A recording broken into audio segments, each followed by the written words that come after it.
오늘 저희가 읽은 느헤미야서는 앞에 있는 에스라서와 하나의 책이었습니다. 그렇지만 분리가 되었습니다. 에스라서와 느헤미야서는 바벨론 포로기 이야기와 연결이 되어 있습니다. 아주 긴 하나의 이야기로 구성이 되어 있는데요. 그러나 그 긴 이야기는 바벨론 포로기 70년을 마친 후 고레스의 칙령에 의해서 예루살렘으로 3번에 걸쳐서 돌아오는 이야기입니다. 1차 포로기한은 BC 536년 수룹바벨을 통해서 성전 재건에 관한 것으로서 하나님의 백성의 정체성을 회복하는 내용입니다. 그러나 성전을 재건할 때도 재건 후에도 주변 민족들의 방해와 공격은 아주 많았습니다. 2차 귀환은 BC 457년 대제사장 겸 학사 에스라를 통해서 돌아오는데 그때는 국가의 소프트웨어를 장착합니다. 3차 귀환은 BC 444년에 오늘 우리가 읽었던 느헤미야서의 평신도 사역자 페르시아의 술 맡은 간원장, 그러니까 나라의 제2인자라고도 할 수 있을 정도의 위치에 있던 느헤미야를 통해서 성벽 재건이 완공되는 것을 보여줍니다.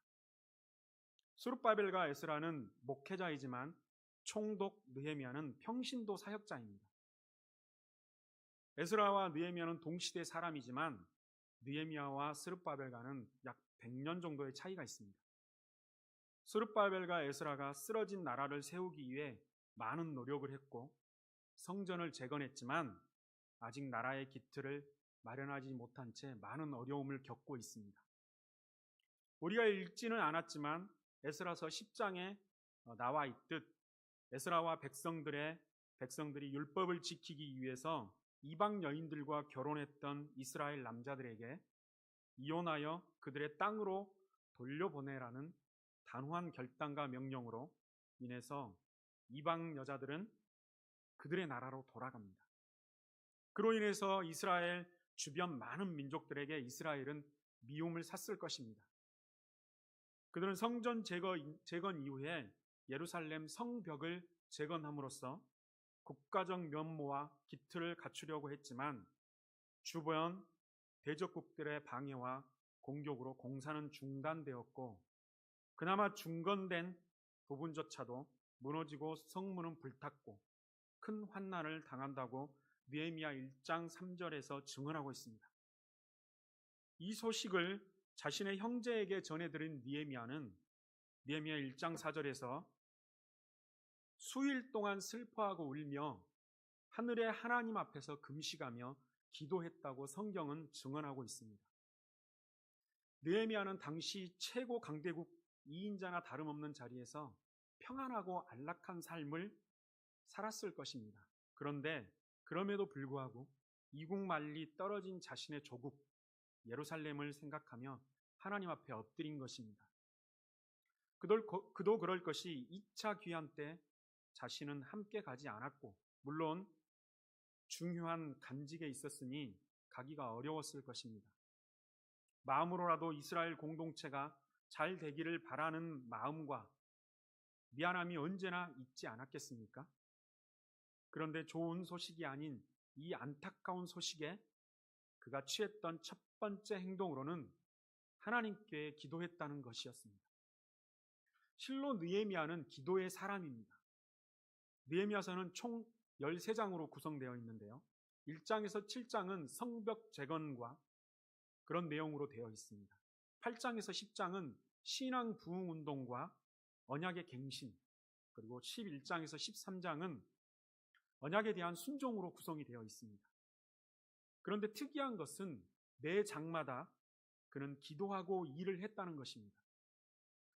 기도할 상황이 되지 않았을 때에는 번개 기도를 하고 일을 했습니다. 스팟 기도라고 하는데요.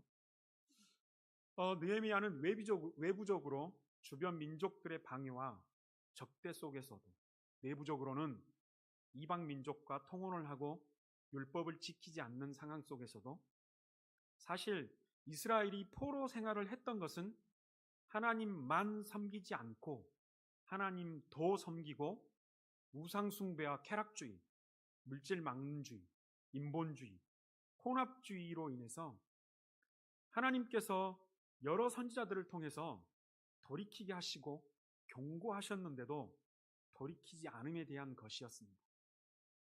그러나 하나님께서는 하나님의 사람들을 세우셔서 하나님의 백성들을 이끄시고 인도하십니다.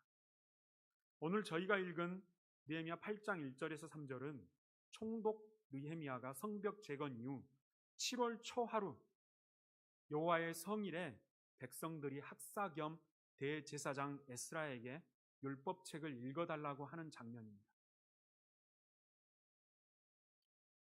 다른 말로 하면 성벽 재건 이후에 신앙 사경회, 그러니까 우리가 읽지는 않았지만 8장 하반부에 나와 있는 것처럼 말씀 사경회를 통해서 말씀을 깨닫고 그들은 자신의 죄를 회개하고 자복하며 통회합니다. 말씀 앞에 섰을 때에 돌이킴이 있고 은혜가 있으며 삶의 변화를 맛볼 수가 있습니다. 저는 중고등부 전도사입니다. 아이들과 매주일 예배를 드립니다.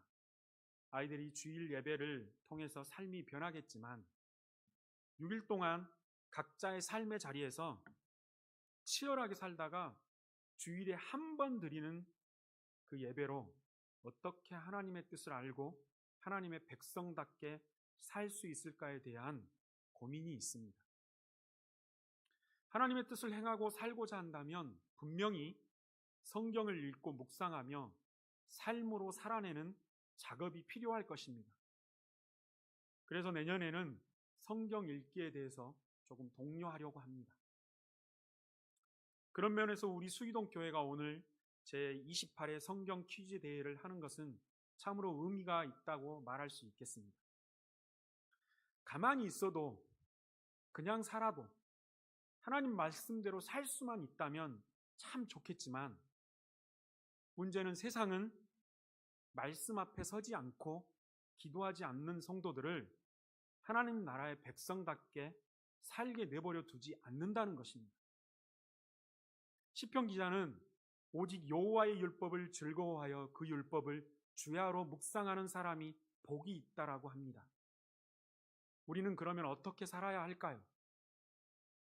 모세의 죽음 이후 앞에 두려움에 떨고 있는 여호수아에게 하나님께서 이렇게 말씀하십니다. 이 율법책을 내 입에서 떠나지 말게 하며 주야로 그것을 묵상하여 그 안에 기록한 대로 다 지켜 행하라.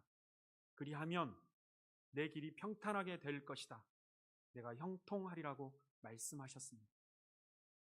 우리가 어떻게 살아야 할까요? 하나님께서는 우리에게 방금 답을 주셨습니다. 우리가 이렇게 살기를 축복합니다. 기도하겠습니다.